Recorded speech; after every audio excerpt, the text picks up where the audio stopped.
Hey, 5.3 day 1, double angle and half angle formulas.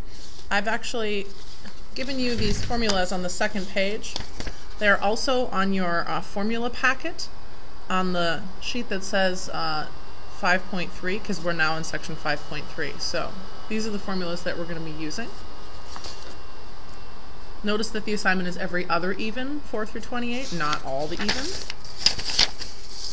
So if you'll go ahead and skip to this page, we'll start with that. The first thing is that we're going to draw a quick little sketch. We have a quadrant 2 triangle. So it rotates from here all the way over into the second quadrant and stops somewhere there. The reference angle is this corner right here, centered at the origin, inside the triangle. So over here, this side would be the opposite. This side would be my hypotenuse, and then down here is my adjacent. So since sine equals opposite over hypotenuse, I know this side is 4 and this side is 5. Using Pythagorean theorem, I can show that this side down here would be 3, because it would be x squared plus 4 squared equals 5 squared. X squared plus 16 equals 25. X squared equals 9. Now if you take the square root of both sides, it would be square root of 9 plus or minus, and then we have to decide, is it positive 3 or negative 3? Well, since this is a horizontal side going left from the origin, it's going to be negative 3. Now, the sine of 2 theta, we use a formula, which is this one. 2 times sine of theta cosine of theta. So I'm just copying from here to here. I'm using this side. So sine of 2 theta equals 2 sine of theta cosine of theta. So that's 2. The sine of theta would be opposite over hypotenuse, and cosine would be adjacent over hypotenuse. So if we multiply the top together, we get 2 times 4, which is 8, times negative 3, that'll be negative 24, and 5 times 5 is 25.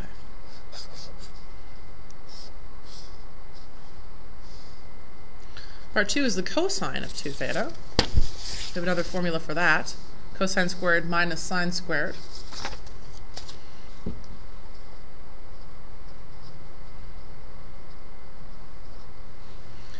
And so cosine is adjacent over hypotenuse, and we're going to put parentheses around that and then square it, minus the sine squared, which is opposite over hypotenuse, and then we're going to square that.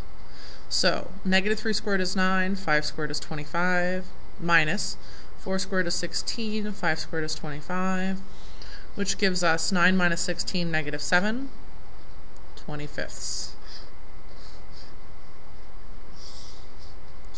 And then finally, number 3 is the tangent of 2 theta.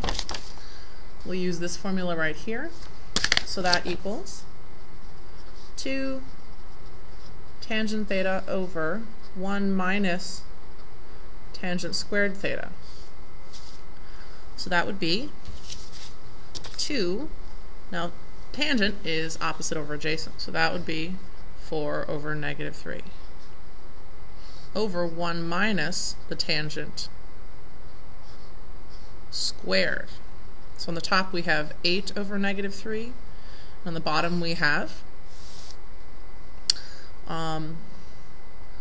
1, which I'm going to write as 9 over 9 instead of the number 1. You'll see why in a second. Minus 4 squared is 16. Negative 3 squared is 9. So now you see I wrote that as 9 over 9, so I had a common denominator. So I have 8 over negative 3 divided by 9 minus 16 is negative 7 over 9. So if I multiply by the reciprocal here, I have 8 over negative 3 times negative 9, whoops, over negative 7, which gives us 72 over 21 if I multiply straight across, and then that reduces when I divide by 3 to 24/7. Notice that the negatives canceled, because a negative times a negative is a positive.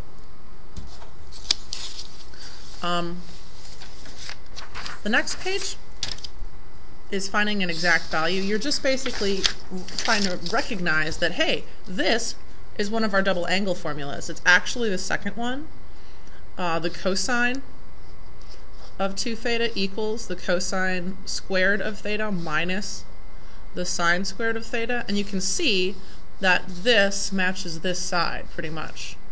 So if this is this side, this right here is this, then that must be equal to, on the left side, if this side is theta as 15 degrees,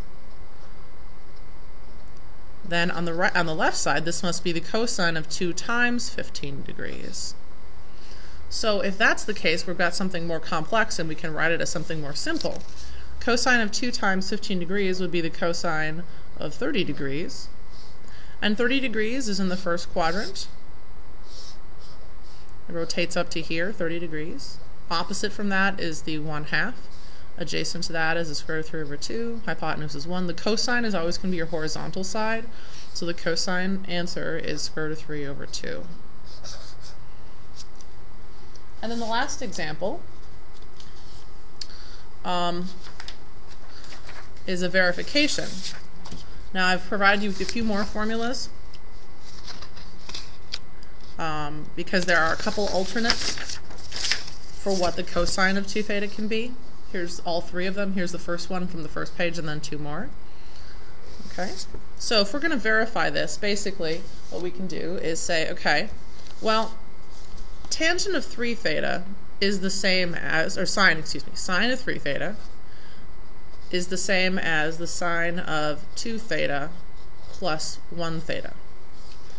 And if that's the case, we can use our sum formula, which says that if we have the sine of a plus b, that's the sine of a times the cosine of b plus cosine of a times sine of b. Again, that's just from the original formula sheet, where you're from the last section. Right here, I'm using this formula right here from sum and difference, okay? So it's an old formula from the last section. I'm going back and using that. Now, if this is true, what I can say is the sine of 2 theta, now from this section's formulas, this is equal to 2 sine theta cosine theta. And cosine of 2 theta, I have a couple options here. The one that I'm going to choose is one of my new ones from the previous page in this packet. I'm going to choose this one, 1 minus 2 sine theta squared.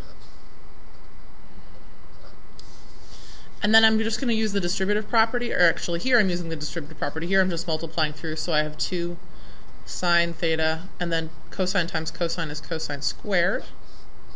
Over here I'm distributing through, so I get sine theta minus 2 sine cubed theta. So what happens is I can now just add things together. 2 sine theta plus 1 sine theta is 3 sine theta. And, oops, what did I just do? Oh, I'm sorry. This, I messed up. Sorry about that, guys. This one, I'm going to change to 1 minus sine squared. And then I'm going to distribute that through. So I get this first. Sorry, guys. Again, I apologize. 2 sine theta minus 2 sine cubed theta. So then the last part is I'm just adding this together with this, so I get 3 sine theta, and this together with this, which is negative 4 sine cubed. So again, I was just trying to get rid of all the cosines here and here because I knew the right hand side only had sines.